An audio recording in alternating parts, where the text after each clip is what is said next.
Chapitre 1. Je me souviens très bien du premier jour où j'ai entendu parler français.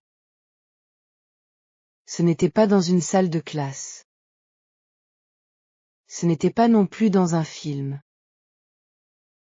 C'était dans un café, un mardi matin ordinaire, quand deux personnes à la table à côté de moi ont commencé à parler dans une langue que je ne comprenais pas du tout.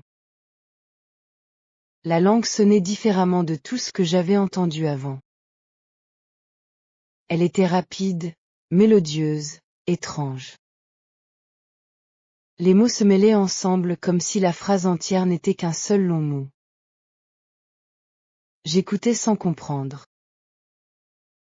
Je regardais leurs visages, leurs gestes, leurs expressions, mais les sons ne signifiaient rien pour moi.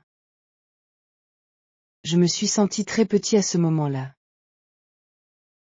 Quelques jours après, j'ai appris que mon entreprise allait ouvrir un nouveau bureau en France.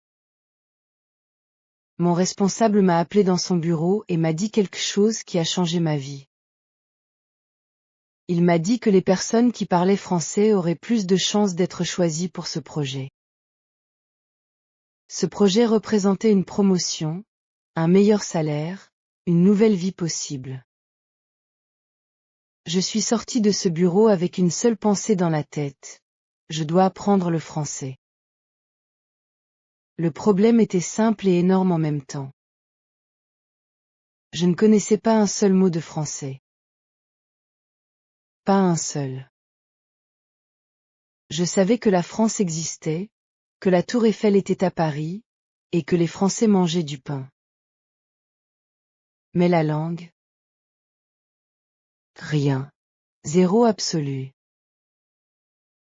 Ce soir-là, j'ai ouvert mon téléphone et j'ai téléchargé une application pour apprendre le français.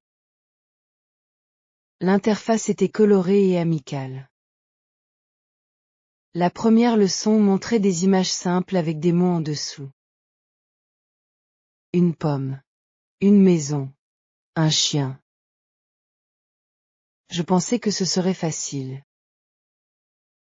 Ce n'était pas facile.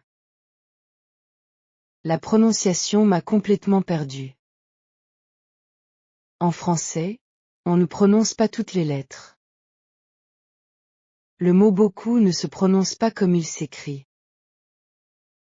Le mot deux ne ressemble pas du tout à la façon dont il est écrit. Et le mot grenouille, j'ai abandonné ce mot le premier soir. J'ai essayé de répéter les phrases que l'application me montrait. Je disais les mots à voix haute dans ma chambre, tout seul, en espérant que personne ne m'entendait. Je me sentais ridicule. Ma bouche ne coopérait pas. Les sons français venaient d'une partie de la gorge que je n'avais jamais utilisée avant. Après 1 heure, je connaissais 4 mots. Seulement 4. Bonjour. Merci. Au revoir. Et je m'appelle. Je m'appelle, et après, mon nom. C'était tout. C'était ma première phrase complète en français. Je me suis couché ce soir-là avec une sensation étrange. D'un côté, je me sentais découragé. La langue semblait immense, compliquée, presque impossible pour quelqu'un qui commençait à mon âge, avec mon emploi du temps chargé, sans aucune base. De l'autre côté, il y avait quelque chose d'autre. Une petite curiosité. Une petite envie de continuer. Le lendemain matin, avant le travail, j'ai pris un carnet. Un carnet ordinaire, avec des lignes bleues, que j'avais acheté pour prendre des notes au bureau. J'ai écrit en haut de la première page, en grandes lettres. Mon français. Dessous, j'ai écrit mes 4 mots. Bonjour. Merci. Au revoir. Je m'appelle. C'était un début très modeste. Mais c'était un début. Je me suis promis quelque chose ce matin-là. Pas quelque chose de grand ou d'héroïque. Juste une promesse simple. Chaque jour, je vais étudier un peu. Pas beaucoup. Pas pendant des heures. Juste un peu. 15 minutes, 20 minutes, 30 minutes si possible. Mais chaque jour, sans exception. Je ne savais pas encore si j'allais réussir. Je ne savais pas si j'étais capable d'apprendre une nouvelle langue. Je ne savais pas si mon cerveau était encore assez flexible pour absorber quelque chose de complètement nouveau. Mais je savais une chose, si je ne commençais pas, j'échouerais certainement. Alors j'ai commencé. La langue française était devant moi comme une montagne énorme et brumeuse. Je ne voyais pas le sommet. Je ne savais pas combien de temps il faudrait pour y arriver. Je savais seulement que le premier pas était nécessaire. Ce premier pas, c'était 4 mots écrits dans un carnet. Bonjour. Merci. Au revoir. Je m'appelle. C'était assez pour commencer. Dites-nous dans les commentaires d'où vous regardez cette histoire. Chapitre 2. La première semaine a été la plus difficile. Pas à cause des mots. Les mots, je pouvais les mémoriser lentement, un par un. La difficulté venait de moi-même. De ma propre résistance. De la petite voix dans ma tête qui disait, chaque matin quand le réveil sonnait. Pas aujourd'hui. Tu es fatigué. Tu peux recommencer demain. J'ai appris très vite que demain était l'ennemi de tout apprentissage. Alors j'ai changé ma stratégie. Au lieu d'étudier le matin quand j'étais fatigué et pressé, j'ai décidé d'étudier le soir, après le dîner, quand la maison était calme. Je préparais une tasse de thé. Je m'asseyais à ma table. J'ouvrais mon carnet et mon application. Et pendant 30 minutes, le monde extérieur n'existait plus. Ces 30 minutes sont devenues mon rituel. Mon moment français. Dans les premières semaines, j'ai appris le vocabulaire de base. Les chiffres de 1 à 100.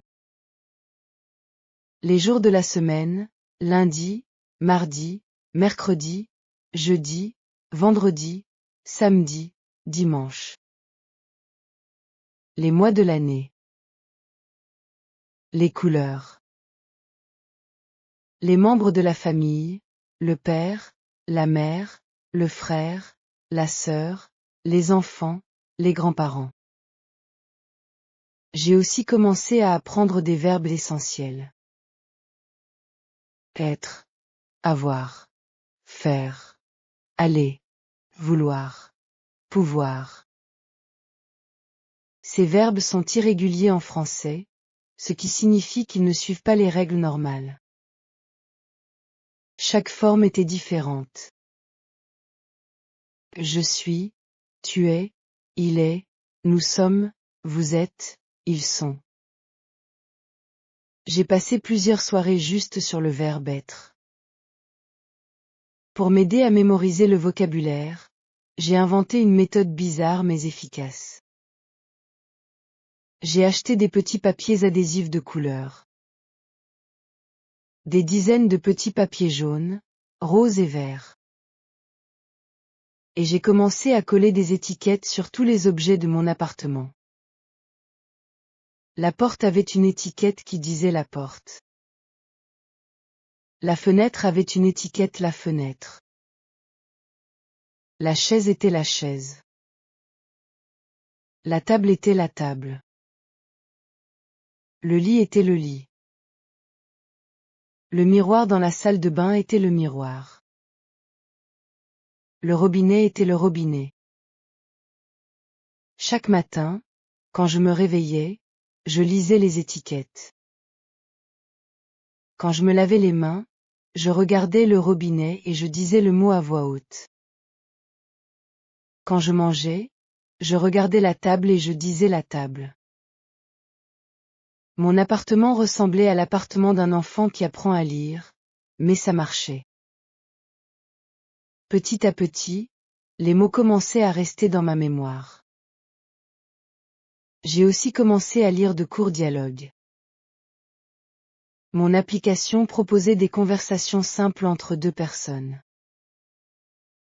Des situations ordinaires, au restaurant, à la gare, chez le médecin, au marché. Je lisais ces dialogues plusieurs fois. D'abord pour comprendre le sens global.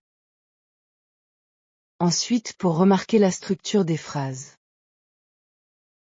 Et finalement pour essayer de retenir des expressions complètes.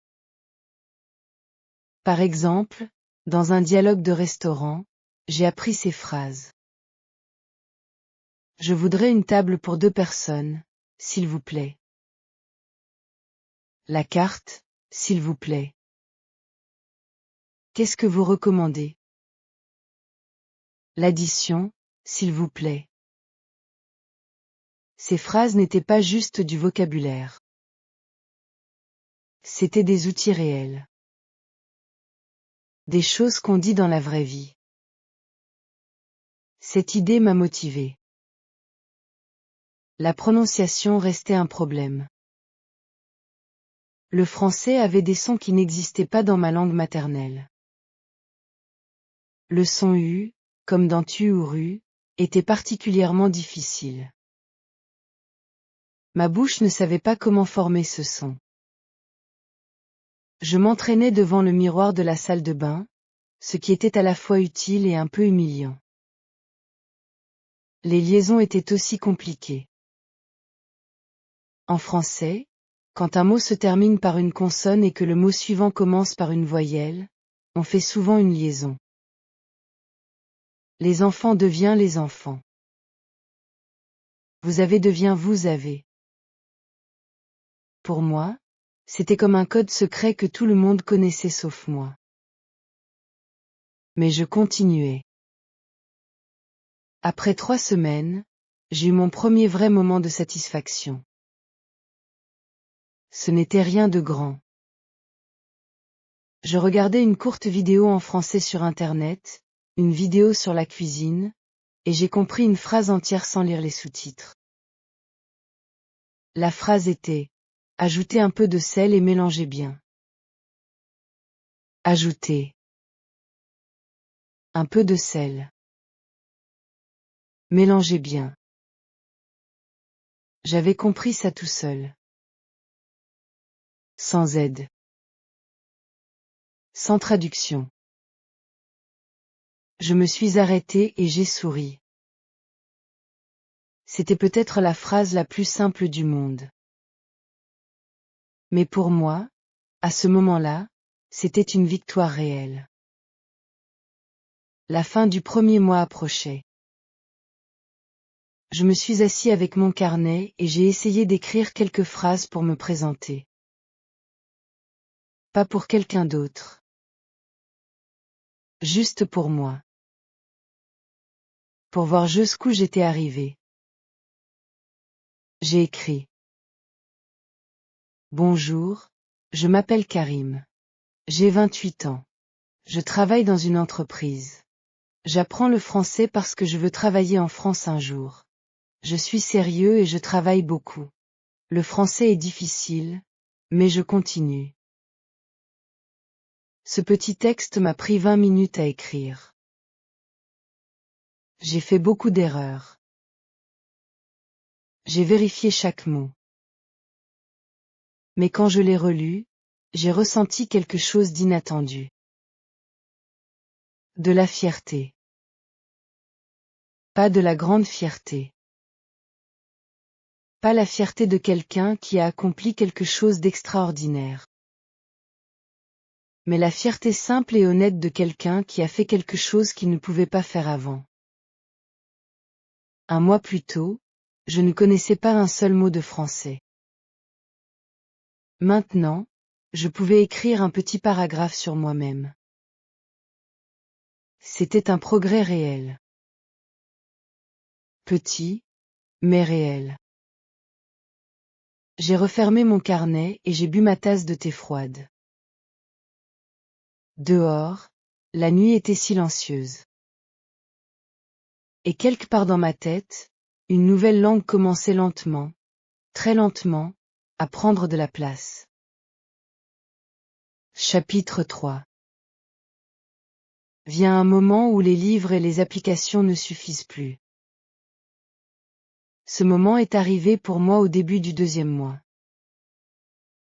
Je connaissais du vocabulaire. Je comprenais les structures de base. Je pouvais lire des phrases simples et les comprendre. Mais quand j'imaginais parler à une vraie personne en français, quelque chose en moi se bloquait complètement. C'est une peur particulière, la peur de parler une langue étrangère. Ce n'est pas juste la peur de faire des erreurs. C'est quelque chose de plus profond. C'est la peur de sembler stupide. La peur que l'autre personne perde patience. La peur du silence gênant quand on cherche un mot et qu'on ne le trouve pas. La peur de voir le visage de l'autre personne changer quand elle réalise qu'on ne comprend rien. J'ai évité cette peur pendant un moment. Je continuais mes études chez moi, en sécurité, sans risque. Mais un soir, un collègue m'a envoyé un message. Il s'appelait Marc. Il était francophone, originaire de Belgique, et il avait entendu que j'apprenais le français. Il proposait un échange linguistique simple. Il voulait pratiquer ma langue maternelle, et en échange, il m'aiderait avec mon français. 1 heure par semaine, en visioconférence. J'ai lu ce message plusieurs fois. Une partie de moi voulait refuser. Trouver une excuse. Dire que j'étais trop occupée, que mon niveau était trop bas, que ce n'était pas encore le bon moment. Mais j'ai pensé à ma promesse. J'ai pensé au projet en France. Et j'ai répondu, oui. Le jour du premier appel est arrivé. Je me suis assis devant mon écran 10 minutes en avance, à relire mes notes, à répéter des phrases dans ma tête. Bonjour, je m'appelle Karim. Je suis content de te parler. J'apprends le français depuis 1 mois. Quand le visage de Marc est apparu sur l'écran, j'ai eu l'impression que tout le français que j'avais appris avait disparu. Il a dit, « Salut Karim, ça va ?» Et moi, silence. Quelques secondes de silence total. Parce que ça va était une expression que je connaissais, mais à ce moment précis, mon cerveau n'a pas fait la connexion assez rapidement. J'avais l'expression dans mon carnet.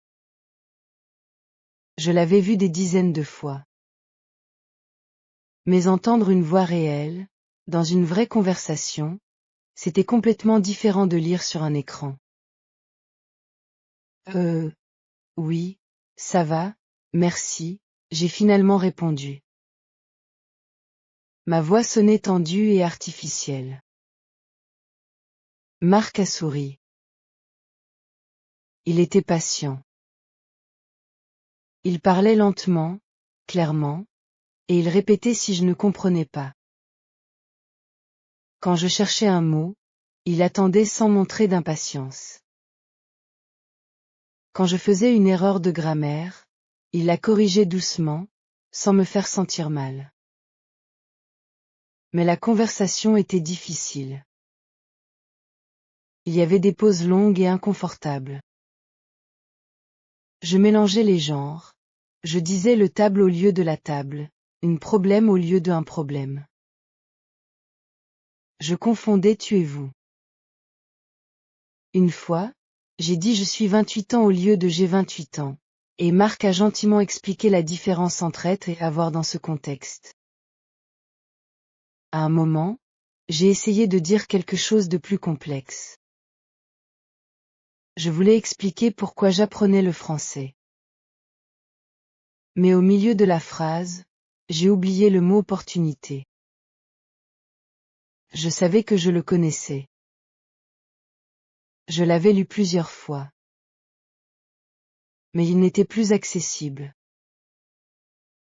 Il était quelque part dans ma mémoire, caché, introuvable. Je me suis arrêté. J'ai dit, comment dit-on, opportunity. Marc a dit, une opportunité, ou une chance. Et j'ai continué ma phrase. Après 7 heures, nous avons parlé un peu dans ma langue, ce qui était beaucoup plus facile pour moi. Et à la fin, Marc m'a dit quelque chose d'important. Il a dit, tu as fait du très bon travail aujourd'hui. Après seulement un mois d'apprentissage, tu peux déjà avoir une vraie conversation. C'est un vrai progrès. Je ne savais pas s'il était sincère ou juste poli. Mais ces mots ont fait quelque chose dans ma tête.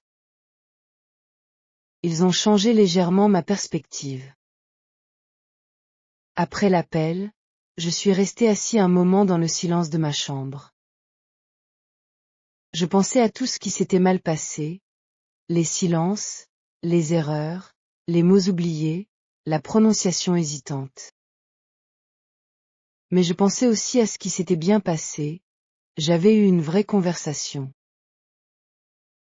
Pas parfaite, pas fluide, mais réelle. J'avais transmis des idées. J'avais compris des choses. L'autre personne avait compris mes intentions, même quand mes mots n'étaient pas corrects. J'ai écrit dans mon carnet ce soir-là. Première conversation réelle. C'était difficile. Je n'étais pas bon. Mais j'ai survécu. Et la prochaine fois sera peut-être un peu moins difficile. Et puis j'ai ajouté une phrase que j'ai relue plusieurs fois après. Je ne suis pas encore bon, mais je peux m'améliorer. Cette phrase simple est devenue une sorte de mantra pour moi.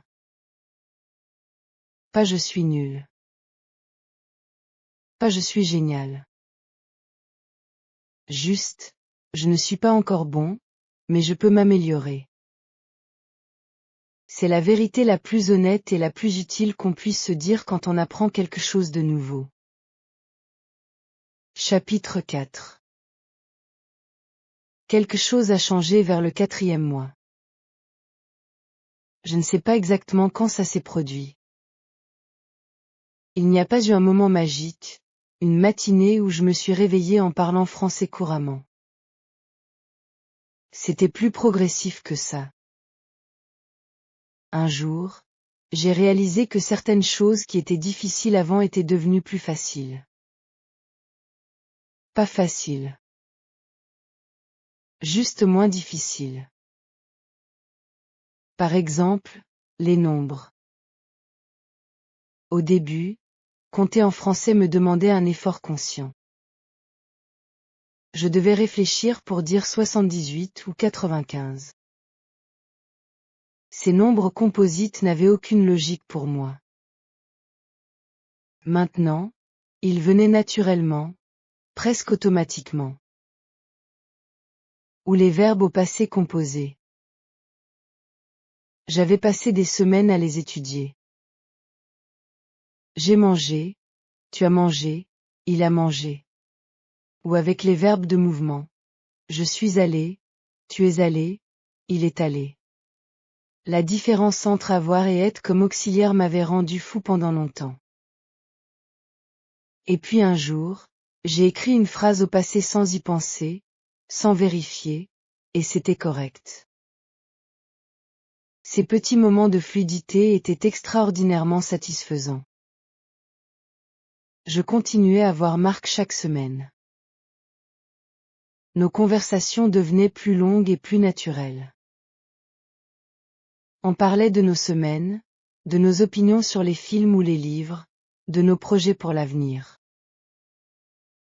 Marc me corrigeait encore parfois, mais de moins en moins souvent. Un jour, il m'a dit: « Tu parles beaucoup mieux. Je remarque vraiment la différence. » J'ai aussi commencé à diversifier mes sources d'apprentissage. J'écoutais des podcasts en français pendant mes trajets en transport. Au début, je ne comprenais peut-être que 30% de ce qui était dit. Mais j'écoutais quand même. Je laissais la langue entrer dans mes oreilles, même quand le sens m'échappait. Progressivement, ce pourcentage a augmenté. 40%, 50%, 60%. J'ai commencé à regarder des séries en français avec des sous-titres en français, pas dans ma langue maternelle. C'était plus difficile, mais beaucoup plus efficace. Quand je voyais un mot que je ne connaissais pas, je pouvais le lire et l'entendre en même temps. Et j'ai commencé un journal en français. Ce journal n'était pas un chef-d'œuvre littéraire. C'était une collection de phrases simples sur ma journée. Aujourd'hui, j'ai travaillé beaucoup. J'étais fatiguée ce soir. J'ai mangé une soupe. J'ai parlé avec Marc pendant 1 heure. Il m'a appris le mot quotidien. Ce mot, quotidien, que Marc avait corrigé à la place de ma version incorrecte quotidien, je l'ai écrit dans mon journal et je ne l'ai plus jamais oublié. Le journal m'obligeait à utiliser le français pour exprimer mes vraies pensées et mes vraies expériences. Ce n'était pas un exercice abstrait. C'était ma vraie vie, racontée dans une autre langue. Et ça changeait la relation entre moi et le français. La langue n'était plus juste un objet d'étude. Elle devenait un outil. Mon outil. Vers le 5e mois, j'ai fait quelque chose de symbolique. J'ai acheté un livre en français. Un roman court, écrit pour les apprenants de niveau intermédiaire. L'histoire était simple, une détective qui résolvait un mystère dans Paris. Les phrases étaient claires, le vocabulaire était accessible, et les chapitres étaient courts. La première page m'a pris 20 minutes. Je lisais lentement, je cherchais des mots dans le dictionnaire, je relisais des paragraphes entiers. Mais je comprenais. Pas chaque mot. Pas chaque expression. Mais l'histoire. Je suivais l'histoire. J'ai fini ce livre en 3 semaines. Le dernier soir, quand j'ai tourné la dernière page et lu le mot fin, j'ai ressenti une émotion que je n'attendais pas. Pas de la fierté, exactement. Quelque chose de plus profond. Un sentiment d'appartenance, peut-être. Comme si j'avais été acceptée dans quelque chose. Comme si la langue française m'avait dit, oui, tu peux entrer. Ce soir-là, j'ai écrit dans mon journal. J'ai fini mon premier livre en français. C'était difficile. Ça m'a pris du temps. Mais je l'ai fini. Le français fait partie de ma vie maintenant. Ce n'est plus juste quelque chose que j'étudie. C'est quelque chose que je vis. Je ne savais pas encore que les mois suivants allaient être les plus difficiles de tout mon apprentissage. Je ne savais pas encore que le progrès n'est pas une ligne droite qui monte toujours. Mais ce soir-là, Avec mon livre fermé sur mes genoux et mon journal ouvert devant moi, j'étais heureux. Simplement, sincèrement heureux. Chapitre 5. Personne ne parle assez des périodes de stagnation dans l'apprentissage d'une langue. On entend souvent des histoires de progrès rapides. Des gens qui disent « En 6 mois, je parlais couramment ». Des vidéos sur Internet qui montrent des apprenants brillants qui parlent parfaitement après quelques semaines. Ces histoires existent, peut-être. Mais elles ne racontent pas la réalité de la plupart des gens. La réalité, pour la plupart des apprenants, c'est un plateau. Le plateau, c'est ce moment où on a l'impression de ne plus progresser. On étudie autant qu'avant, parfois plus, mais les résultats semblent stagner. On comprend à peu près la même chose qu'il y a un mois. On fait à peu près les mêmes erreurs. La langue semble bloquée, comme un ascenseur qui refuse de monter. J'ai rencontré mon premier plateau vers le 6e mois. La motivation, qui avait été si forte au début, commençait à baisser. Mes sessions d'études du soir, qui étaient devenues un rituel agréable, me semblaient maintenant pesantes. Je m'asseyais à ma table avec mon carnet, et je regardais mes notes sans vraiment les voir. Je faisais les exercices de mon application mécaniquement, sans engagement. Un soir, j'ai mis exactement 7 minutes avant de fermer l'application et de regarder autre chose. J'ai aussi commencé à me comparer aux autres. Sur les forums d'apprentissage du français sur Internet, je lisais les témoignages de gens qui semblaient progresser beaucoup plus vite que moi. Des gens qui passaient leurs week-ends entiers à s'immerger dans la langue. Des gens qui avaient déjà vécu en France. Des gens qui avaient des conjoints francophones. En comparaison, moi, avec mes 30 minutes du soir, je semblais amateur. Un mercredi soir particulièrement sombre, j'ai pensé très sérieusement à arrêter. Je me suis dit, tu as essayé. Tu as travaillé. Mais peut-être que ce n'est pas pour toi. Peut-être que tu n'as pas les capacités linguistiques. Peut-être que ton cerveau est trop rigide à cet âge pour absorber une nouvelle langue vraiment bien. Peut-être que le projet en France ne marchera pas de toute façon. C'était une soirée très sombre. Le lendemain, j'ai parlé à Marc. Je lui ai dit honnêtement ce que je ressentais. La stagnation. La fatigue. Le doute. L'envie d'arrêter. Marc a écouté sans m'interrompre. Et puis il m'a répondu avec quelque chose que je n'oublierai jamais. Il m'a dit, ce que tu décris, c'est normal. Ça arrive à tout le monde. Ce n'est pas un signe que tu es mauvais. C'est un signe que tu as atteint un nouveau niveau de difficulté. Le cerveau travaille même quand on n'en est pas conscient. Et le plateau n'est pas permanent. Il m'a aussi donné un conseil pratique. Il m'a dit que quand on se sent bloqué, c'est souvent parce qu'on étudie toujours de la même façon. Le cerveau s'habitue. Il faut changer quelque chose. Pas étudier plus. Étudier différemment. Après cette conversation, j'ai réfléchi à ma méthode. J'avais trop longtemps fait la même chose, application, carnet, podcast, journal. C'était bien, mais c'était devenu routinier. Mon cerveau n'était plus stimulé de la même façon.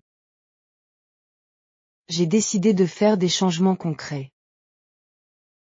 Premièrement, j'ai réduit la pression. Au lieu de me forcer à étudier 30 minutes chaque soir, même les soirs où j'étais vraiment fatiguée, j'ai accepté que certains jours, 10 minutes suffiraient. L'important était de ne pas briser le fil complètement.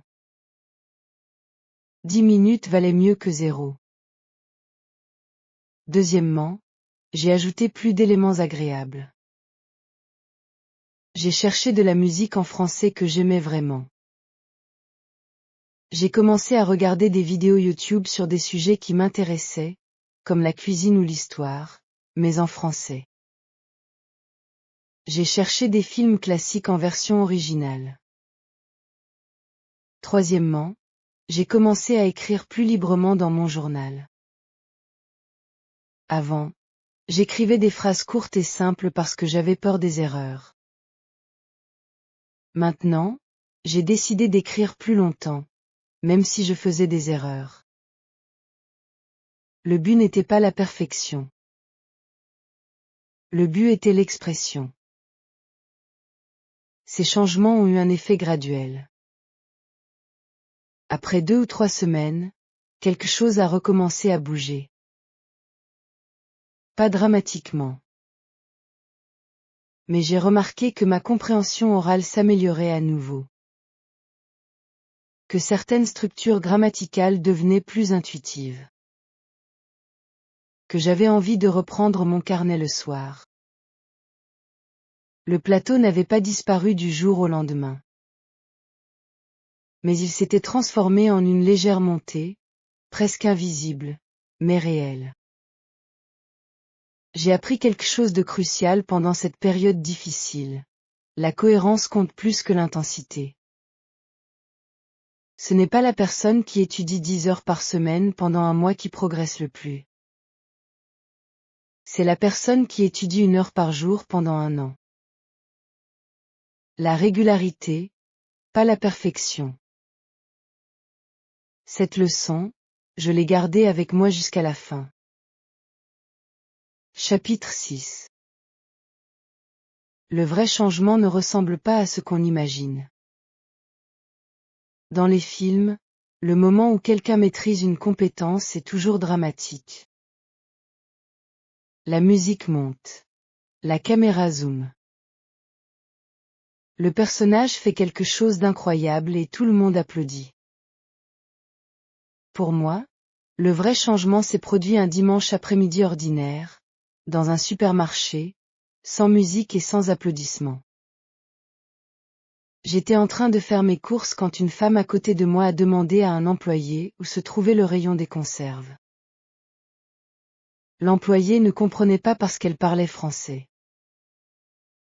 Je l'ai entendu répéter sa question avec une frustration croissante. Et sans vraiment réfléchir, naturellement, j'ai dit à l'employé ce qu'elle cherchait. Après, la femme s'est tournée vers moi et a dit, en français, « Merci beaucoup. Vous parlez très bien français. » Je lui ai répondu que j'apprenais encore, que ce n'était pas parfait. Et elle a dit, « Non, vraiment, votre français est très clair. » Je suis restée dans ce supermarché encore 20 minutes avec le sourire. Ce n'était pas juste le compliment qui comptait. C'était ce que j'avais fait, j'avais utilisé le français comme outil dans une situation réelle, spontanée, sans préparation. Mon cerveau avait réagi directement, sans passer par ma langue maternelle, sans chercher dans ma mémoire comme dans un dictionnaire. C'était ça, le vrai changement. Pendant les mois qui ont suivi, j'ai commencé à remarquer d'autres signes de ce changement profond. Quand je lisais un texte en français, je ne traduisais plus chaque phrase dans ma tête. Je lisais et je comprenais directement. Quand j'écoutais une conversation, je ne cherchais plus à identifier chaque mot. Je saisissais le sens général et les détails importants venaient naturellement. Et dans les moments calmes, parfois, je pensais en français. Pas dans ma langue maternelle, puis en traduction. directement en français. C'est un moment étrange et magnifique quand ça arrive pour la première fois. Comme si une nouvelle salle s'était ouverte dans ta propre tête. Mes conversations avec Marc avaient aussi changé de nature. On ne faisait plus vraiment un échange linguistique structuré. On discutait. Vraiment. On débattait de sujets, on riait, on se racontait des anecdotes. Un jour, pendant presque 20 minutes, j'ai oublié que je parlais français. J'étais juste dans la conversation. Quand j'ai réalisé ça après l'appel, j'ai dû m'asseoir. Oublier qu'on parle une langue étrangère. C'est peut-être la chose la plus étrange et la plus belle qui peut arriver à un apprenant. Vers le 8e mois, une nouvelle situation s'est présentée. Dans une réunion de travail, un client francophone était présent. Mon responsable m'a demandé de participer à la conversation en français pour faciliter la communication. J'étais nerveux. Beaucoup plus nerveux que dans le supermarché. C'était un contexte professionnel, formel, avec des enjeux réels. Mais ça s'est bien passé. Pas parfaitement. J'ai fait quelques erreurs. J'ai cherché un mot 2 ou 3 fois. Mais la communication a fonctionné. Le client m'a compris. J'ai compris le client. Mon responsable m'a remercié après. Ce soir-là, une idée est apparue dans ma tête pour la première fois. Une idée que je n'avais jamais envisagée au début de mon apprentissage. J'ai pensé, il y a un an, j'étais exactement là où sont les débutants aujourd'hui. Je connais ce chemin. Je connais les difficultés du début, les erreurs de prononciation, la peur de parler, les plateaux. Je sais ce qui aide et ce qui n'aide pas. Je sais comment on se sent quand on commence de zéro. Et j'ai pensé, peut-être que je pourrais aider quelqu'un à commencer ce chemin. Ce n'était pas encore un plan concret. Juste une pensée, une graine. Mais une graine qui allait pousser. Chapitre 7. Aider les autres, c'est aussi s'aider soi-même. Cette phrase, je l'avais entendue souvent, mais je n'en avais compris la profondeur réelle qu'après avoir commencé à enseigner, même informellement, même modestement. Tout a commencé avec un collègue. Il s'appelait Daniel, il était plus jeune que moi, et il venait d'apprendre que lui aussi devrait travailler sur le projet en France dans 6 mois. Il était complètement paniqué. Il ne savait pas par où commencer. Il est venu me voir un matin et m'a dit, « Toi, tu as appris le français. Comment tu as fait ?» J'aurais pu juste lui recommander une application et le laisser se débrouiller. Mais quelque chose en moi voulait partager plus que ça. Je voulais lui expliquer ce que j'avais vraiment appris. Pas juste les verbes et le vocabulaire. Mais comment apprendre?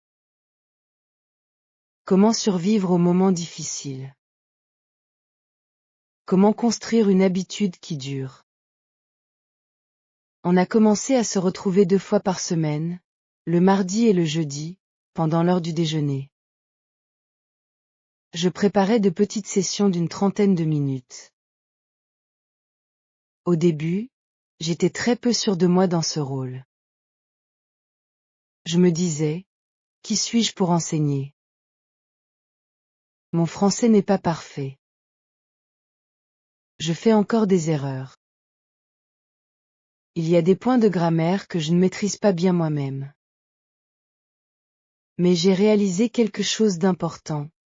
Je n'avais pas besoin d'être parfait pour être utile. Je n'étais pas professeur de français diplômé. J'étais quelqu'un qui avait fait le chemin récemment, qui se souvenait clairement de chaque difficulté, et qui pouvait guider quelqu'un avec honnêteté et bienveillance. Ma perspective de presque débutant était en fait un avantage, pas un défaut. Pour mes petits cours avec Daniel, je préparais des fiches simples. Les salutations et les présentations. Les verbes essentiels au présent. Les expressions pour la vie quotidienne. La prononciation des sons difficiles. Et surtout, des exercices de conversation réelle, parce que je savais par expérience que c'était la partie la plus importante et la plus négligée. La première fois que Daniel a dit une phrase complète correcte en français, son visage a changé. Il y avait quelque chose dedans, une petite lumière, que je reconnaissais complètement parce que je l'avais vue dans mon propre miroir il y a quelques mois. Ce regard-là m'a donné envie de continuer. Après quelques semaines avec Daniel, une de ses amies a demandé à se joindre à nos sessions. Puis un troisième collègue. Sans vraiment le planifier, j'avais un petit groupe de 3 personnes qui apprenaient avec moi. Ces sessions m'ont appris quelque chose de surprenant. Enseigner m'obligeait à comprendre les choses plus profondément que je ne les avais comprises avant. Par exemple, je savais utiliser le passé composé correctement. Mais quand Daniel m'a demandé pourquoi on dit j'ai mangé mais je suis allé, j'ai dû vraiment réfléchir à la règle. Et en l'expliquant, j'ai compris la logique d'une façon nouvelle, plus solide, plus claire. Ou quand l'ami de Daniel m'a demandé quelle était la différence entre savoir et connaître, j'ai passé toute une soirée à préparer une explication simple mais précise. Et après cette préparation, ma propre utilisation de ces 2 verbes est devenue plus naturelle. Enseigner clarifier mes propres connaissances. Un soir, après une de nos sessions, Daniel m'a dit quelque chose qui m'a touché. Il m'a dit, « Tu expliques beaucoup mieux que les profs que j'ai eus à l'école. Parce que tu te souviens encore de ce que c'est d'être perdu. » Je ne savais pas si c'était un grand compliment ou une critique des professeurs de son école. Mais j'ai gardé cette phrase. La mémoire de la confusion initiale est un outil pédagogique. Quelqu'un qui a appris quelque chose il y a 20 ans et dont la compétence est devenue entièrement automatique a parfois du mal à comprendre pourquoi les débutants trouvent les bases si difficiles. Moi, je me souvenais encore de chaque obstacle. Je me souvenais de la peur, de la frustration, de la satisfaction des petites victoires. Et cette mémoire me rendait patient et empathique. J'ai commencé à prendre cette responsabilité plus au sérieux. J'ai lu des articles sur la pédagogie des langues. J'ai regardé des vidéos de professeurs de français en ligne pour observer leurs méthodes. J'ai réfléchi à ce qui avait marché pour moi et à comment je pouvais l'adapter pour les autres. Et un soir, assis à ma table avec mes fiches de cours devant moi, j'ai écrit dans mon journal quelque chose d'inattendu. Je crois que je veux faire ça sérieusement. Pas juste pour aider mes collègues. Mais vraiment. Peut-être pas comme carrière principale. Mais comme quelque chose de réel, de régulier. Je veux enseigner le français. C'était la première fois que j'écrivais cette phrase. Et une fois écrite, elle semblait vraie. Chapitre 8. 2 ans. Exactement 2 ans. Ce matin, je suis arrivé 20 minutes en avance dans la salle où j'allais donner mon premier vrai cours de français. Pas une session informelle pendant le déjeuner. Pas une aide improvisée pour un collègue. Un vrai cours. 5 étudiants inscrits. 1 heure et demie. Un programme préparé. Un objectif clair. Je me suis assis et j'ai regardé la salle vide. Il y avait 5 chaises alignées devant un tableau blanc. Sur le tableau, j'avais déjà écrit en grandes lettres. Bienvenue. Je m'appelle Karim. Et dessous, la date du jour. J'ai sorti de mon sac quelque chose que j'avais apporté exprès ce matin. Mon premier carnet. Celui où j'avais écrit, 2 ans plus tôt, mes 4 premiers mots de français. Je l'ai ouvert à la première page. Bonjour. Merci. Au revoir. Je m'appelle. L'écriture était un peu nerveuse, les lettres un peu inégales, comme si la main qui les avait écrites n'était pas encore sûre. J'avais lu cette page des dizaines de fois depuis. Mais ce matin, dans cette salle, elle avait une signification différente. J'ai pensé à la personne qui avait écrit ces 4 mots. Cette personne qui était assise dans un café et qui entendait du français pour la première fois sans rien comprendre. Cette personne qui avait téléchargé une application sur son téléphone avec un mélange de motivation et de doute. Cette personne qui s'était sentie ridiculement petite devant l'immensité d'une nouvelle langue. Cette personne, c'était moi. Il y a seulement 2 ans. Et maintenant, je me trouvais de l'autre côté du tableau.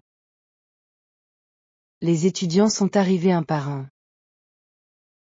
Ils étaient différents.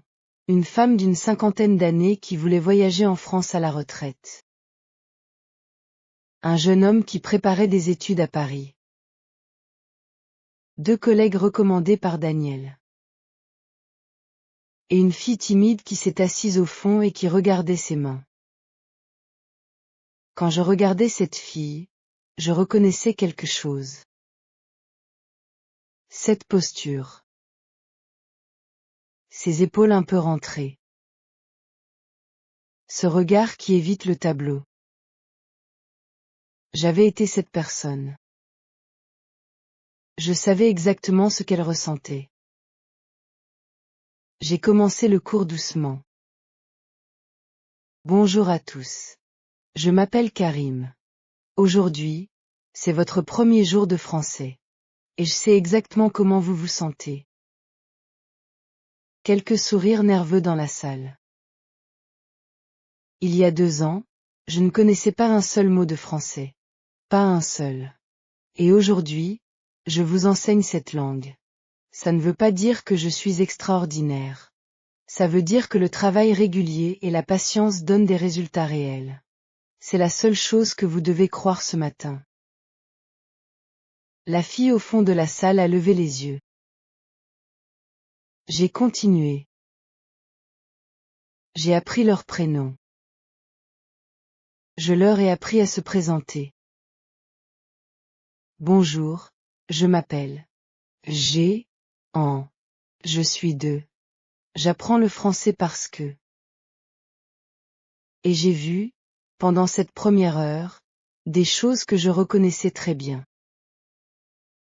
Les sourires hésitants après la première phrase réussie.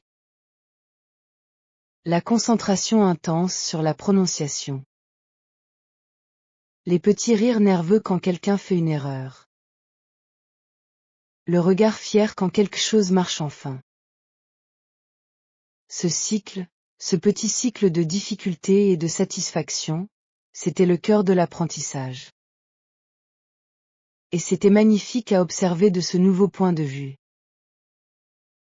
Vers la fin du cours, j'ai donné un exercice simple. Chaque étudiant devait écrire dans un petit carnet que j'avais distribué une phrase en français. La phrase la plus simple possible. Quelque chose qu'il venait d'apprendre. La femme qui voulait voyager a écrit. Je m'appelle Marie. J'aime la France. Le jeune homme a écrit. Bonjour. Je suis étudiant.